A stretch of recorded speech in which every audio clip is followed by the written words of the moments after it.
오늘 하나님께서 우리에게 주신 말씀은 고린도 후서 4장 7절 말씀입니다. 우리가 이 보배를 질그릇에 가졌으니 이는 심히 큰 능력은 하나님께 있고 우리에게 있지 아니함을 알게 하려 함이라. 아멘. 저는 개인적으로 운동 중에 축구를 가장 좋아합니다. 그래서 아주 가끔 축구화를 사야 될 때가 있습니다. 매장에 가서 축구화를 보면 가격이 천차만별입니다. 싼 것은 몇만 원서부터 비싼 것은 축구화 한 켤레에 몇십만 원 하기도 합니다. 뭐가 그렇게 가격 차이가 나는지 봤더니 기능이 다르다고 합니다. 가볍기도 하고 방수에다가 훨씬 잘 달릴 수 있는 기능도 있다고 합니다. 그런데 막상 운동장에서 보면 사실 비싼 거 신었다고 잘 차는 것은 아닙니다. 축구화보다 선수가 훨씬 중요한 것이죠. 도구는 아무것도 아닙니다. 도구를 사용하는 선수가 중요한 것이죠. 사도행전 3장을 보면 베드로와 요한이 성전의 미문 곁을 지나다가 40년간 일어나지 못했던 선천적인 장애인을 나사렛 예수의 이름으로 일으켜 세웁니다. 워낙 오랫동안 성전의 입구, 그것도 가장 아름다워 미문이라고 불리우는 사람이 가장 많이 출입하는 곳에 구걸하던 사람이었기에 모두가 잘 알던 이 사람이 일어나 걷고 뛰는 것은 많은 사람들에게 굉장한 사건이 되었습니다. 즉, 많은 사람들이 이 사건을 주목하고 있었던 것이죠.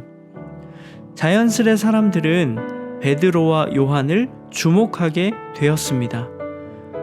그때 자신을 주목하던 사람들에게 베드로가 말하기를, 이 사람들아, 이 일을 왜 놀랍게 여기느냐? 우리 개인의 권능과 경건으로 이 사람을 걷게 한 것처럼 왜 우리를 주목하느냐? 라고 하면서 이 능력의 주관자는 예수님임을 선포하였습니다. 그렇습니다, 여러분. 도구는 아무것도 아닙니다. 선수가 중요한 것이죠. 그래서 예수님께서는 사도 바울에게도 네가 약할 때 진정으로 강할 때다 라고 말씀하셨습니다. 자신의 것을 비우고 힘을 뺄 때 하나님께서 역사하시기 때문이죠. 오늘 함께 본 본문 말씀도 이와 같이 말을 하고 있습니다. 진정한 능력은 하나님께 있고 우리에게 있지 않다. 고린도 교회는 사도 바울이 2차 전도 여행 때 개척한 교회였습니다. 사도 바울은 기본적으로 순회 전도자였기 때문에 1년 6개월간 사역한 후에 고린도를 떠나게 되었습니다. 그런데 아마 바울이 없는 사이에 바울을 적대시하고 공격하는 유대주의자들의 영향을 받은 것 같습니다. 그들은 고린도 교회로 하여금 사도 바울의 사도권에 대해서 의심을 불러일으켰습니다. 바울은 진짜 사도가 아니다. 바울은 아주 유명한 거물급의 추천서도 없다. 바울은 맨날 고난만 당하지 가시적인 능력도 없다. 대충 이런 것이었습니다.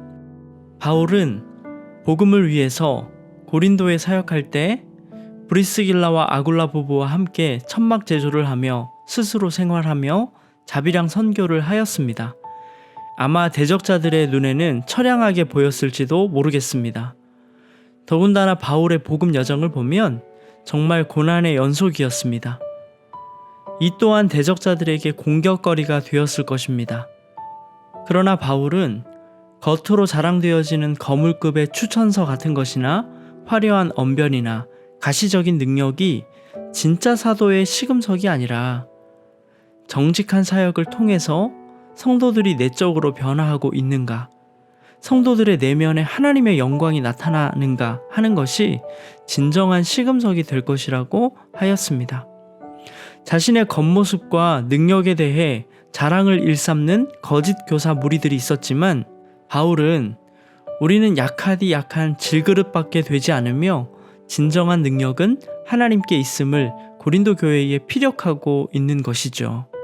즉 아무리 겉으로 훌륭한 일을 해도 그것은 하나님 앞에서 자랑거리가 되지 않는 것입니다. 사랑하는 여러분, 오늘날 한국 교회가 참 화려합니다.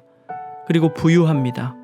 어떻게 보면 초대형 교회와 같은 경우에는 정치적인 힘도 가지고 있습니다. 그러나 성경은 그런 것이 중요한 것이 아님을 늘 말씀하죠. 교회의 화려함과 시스템을 자랑하기보다 성도들의 내면에 하나님의 영광이 나타나고 하나님의 가치로 바뀌어지는가 하는 것이 진정한 시금석이 될 것입니다. 복음의 삶은 화려하고 세상에 자랑거리가 남는 것이 아니라 질그릇처럼 늘 깨질까봐 위태위태한 그런 고난이 있는 삶에 더 가깝지 않을까 생각해 봅니다. 그러나 약한 질그릇에 보배를 가졌습니다. 도구는 너무나 약하지만 너무나 훌륭한 선수가 있기에 우리 하나님이 함께 하시기에 오늘 우리가 읽은 본문 다음의 내용인 8절 이하의 말씀처럼 될 수가 있는 것인데요.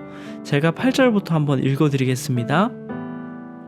우리가 사방으로 우겨쌈을 당하여도 쌓이지 아니하며 답답한 일을 당하여도 낙심하지 아니하며 박해를 받아도 버림바 되지 아니하며 거꾸러뜨림을 당하여도 망하지 아니하고. 아멘. 사도 바울은 그의 인생에 복음을 위해 고난을 많이 당했습니다. 그러나 누구보다 능력의 삶을 살고 누구보다 복음에 영향력 있는 삶을 살았습니다. 그것은 자신이 보배를 담은 질그릇임을 깨닫고 늘 하나님을 의지하며 살았기 때문일 것입니다. 사랑하는 여러분, 우리는 겉모습이나 환경으로 나를 자랑하거나 일희일비하지 말아야 하겠습니다. 고린도후서 4장 16절 그러므로 우리가 낙심하지 아니하노니 우리의 겉사람은 낡아지나 우리의 속사람은 날로 새로워지는도다. 아멘. 우리는 낡아지는 질그릇이지만 우리 안에 보배를 가지고 있음을 기억하며 환경을 초월하여 겸손하게 살며 감사와 기쁨이 넘치고 능력 있는 삶을 살아가는 저와 여러분 되시기를 예수님의 이름으로 축복합니다. 기도하겠습니다. 하나님, 오늘도 생명의 말씀을 통해 깨닫게 하시니 감사합니다. 우리는 보배를 담은 질그릇밖에 되지 않음을 말씀을 통해 깨닫습니다. 우리가 이 세상 살아갈 때 자랑할 것이 없고 늘 겸손하게 하나님을 의지해야 함을 깨닫게 됩니다. 신앙인의 삶에 진짜 중요한 것은 겉으로 보여지는 화려함과 부유함이 아니라 내면에 하나님의 영광과 하나님의 은혜가 충만한지, 그리고 내가 내적으로 변화하고 있는지가 더 중요한 것인데 늘 이 사실을 잊지 않고 우리 내면을 가꾸며 만족과 기쁨과 또 복음을 위해 살아가는 우리 모두가 될 수 있도록 하나님 함께하여 주시옵소서. 모든 거 감사드리고 우리 주 예수님의 이름으로 간절히 기도하옵나이다. 아멘.